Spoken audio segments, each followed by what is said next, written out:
Bismillahirrahmanirrahim. Assalamualaikum warahmatullahi wabarakatuh. Perkenalkan, nama saya Suhendar, pendamping PKH dari Kecamatan Cilemay Kulon, Kabupaten Karawang, peserta diklat daring FDS PKH tahun 2020, angkatan 13, kelompok 2, dengan Widya Iswara, Ibu Rosi. Saya akan membawakan video mengenai pertemuan peningkatan kemampuan keluarga, modul 2, sesi 6, langkah 5, poin 1 sampai 4. Simak berikut videonya. Baik, ibu-ibu, bagaimana tadi menyanyinya? Apakah membuat otak ibu-ibu semakin fresh atau semakin tenang? Ya, sudah tidak gundah gulana lagi kan?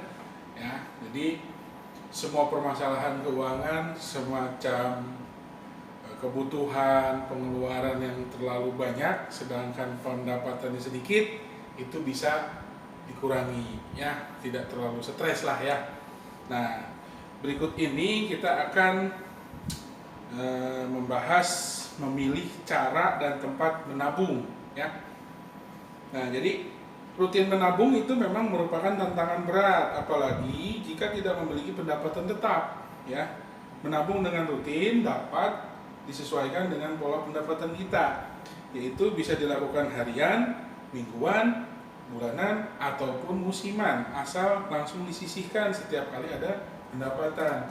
Jangan kita menabung ketika baru ada sisa uang, ya.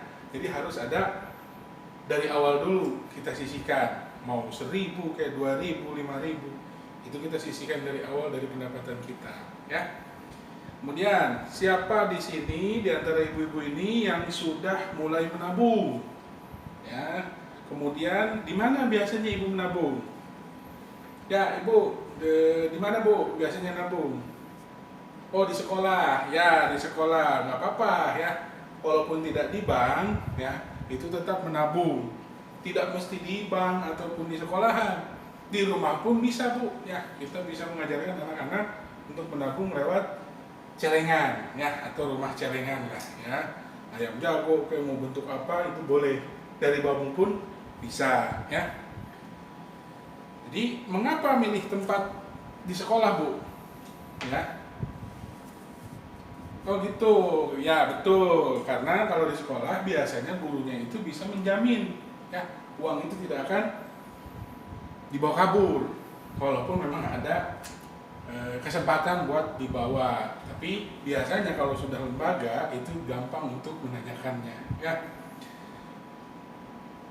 Kita perlu mengetahui kelebihan dan kekurangan tempat menabung agar bisa mendapatkan berbagai keuntungan. Contoh kalau di sekolah, ibu-ibu nggak usah jauh-jauh ya ke bank, bisa tinggal datang ke sekolahan ataupun anak ibu yang menabungnya, ya.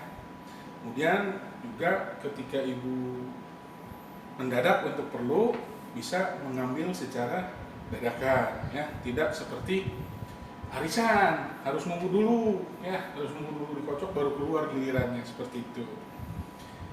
Kemudian kelebihan dan kekurangan tempat menabung kita lihat di flip chart, ya. Nah, di sini ada flip chart tempat menabung, ya, seperti itu. Yang berikutnya, di sini ada keterangan bisa diambil sewaktu-waktu, ya. Kemudian ada yang checklist biru ini keuntungannya. Yang di checklist berarti ini benar-benar memang bisa diambil sewaktu-waktu. Di bank, di koperasi, di kelompok simpan pinjam itu bisa mendadak. Beda dengan yang di mana? Arisan. Kalau arisan itu nggak bisa, harus menunggu giliran kita mendapatkan gilirannya, ya. Kemudian di anak sekolah juga biasanya di akhir tahun pelajaran itu baru bisa diambil, ya. Di tengah-tengah biasanya sama gurunya itu dipakai untuk modal sekolah dulu, seperti itu. Kemudian ada juga biaya administrasi di bank itu pasti ada, ya. Kemudian di koperasi ada potongan nanti ketika kita sudah ini. Kemudian kelompok simpan pinjam yang tidak ada itu biasanya di arisan, ya. Kemudian di sekolah anak juga ada, walaupun tidak memaksa, biasanya seikhlasnya katanya. Kemudian ada rumah atau celengan. Ini masa celengan mau motong uang kita ya? Nggak mungkin ya.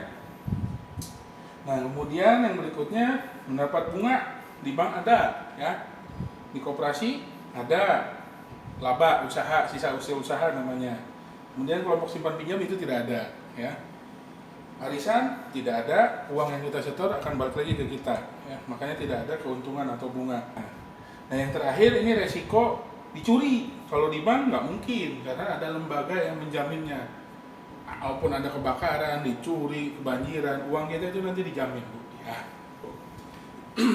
Nah, jadi setiap tempat menabung memiliki kelebihan dan kekurangan. Jadi perlu membandingkan dan memilih yang sesuai dengan kebutuhan agar tujuan menabung dapat tercapai. Ya. Biasakanlah menabung di bank karena dijamin aman dan akan memperoleh keuntungan berupa kemudahan melakukan transaksi keuangan seperti membeli token listrik dan pulsa HP, juga membayar cicilan motor, iuran BPJS dan lain-lainnya. Ya. Jadi beberapa tempat menabung memiliki persyaratan yang berbeda. Ya, mari kita lihat brosur Pintar Mengatur Penggunaan Uang Keluarga halaman 9. Ya, di sini ada brosur mengenai penggunaan uang keluarga. Ya, halaman 9 yang ini berarti ya Bu ya. Mari kita baca ya, cara membuka tabungan. Yang pertama di bank. Ini menunjukkan identitas diri, contoh KTP ataupun SIM, dan biasanya dengan kartu keluarga. Mengisi formulir yang disediakan bank, kemudian membayar setoran awal. Kita nggak bakalan dikasih rekening kalau misalkan tidak menabung terlebih dahulu. Biasanya minimal 50.000 atau 100.000 ya. Kemudian yang berikutnya ada koperasi. Ini sama dengan bank juga, menunjukkan identitas diri ya, seperti KTP, SIM, KK dan lain-lain. Kemudian mengisi formulir keanggotaan. Jadi bukan nasabah kalau koperasi itu, tapi keanggotaan. Membayar simpanan pokok sekali selama menjadi anggota, dan simpanan wajib itu biasanya bulanan atau tahunan yang jumlahnya ditentukan oleh koperasi tersebut ya. Nah, jadi apakah ibu-ibu sudah memiliki tabungan di bank? Sudah? Oh gitu ya. Jadi kalau sudah punya tabungan di bank itu lebih baik Bu ya. Nah, jika punya ATM PKH itu untuk menarik bantuan, sedangkan kalau memiliki tabungan itu beda lagi biasanya. Kalau untuk ATM PKH itu untuk menarik bantuan saja. Lebih baik kita menggunakan rekening lain untuk menabung. Khawatir ketika ibu tidak diambil rekening uangnya di rekening PKH, nanti bisa diambil kembali oleh negara ya. Jadi mari kita mulai menabung secara rutin dengan cara menyisihkan sebagian dari uang receh, maka setiap hari ke dalam kaleng bekas ya, nggak usah bagus-bagus lah, pakai kaleng bekas susu ataupun itu bisa dimanfaatkan. Kemudian bulan depan pertemuan berikutnya kan nanti saya muter dulu ya kelompok lain, itu tolong ibu-ibu nanti bawa kaleng bekas tadi yang saya sebutkan ya. Untuk membuat celengan tadi ya, jangan yang bisa dibuka, gampang dibuka kayak bekas kaleng roti itu jangan, itu mah gampang dibuka ya. Pakai bambu boleh, itu lebih baik. Biasanya kan kalau bambu mau dibelah ya susah diambilnya seperti itu ya. Nah, jadi kalau nanti uang recehnya sudah terkumpul kan bisa disetor ke rekening tadi yang kita punya di bank itu ya. Bisa lebih banyakkan uangnya.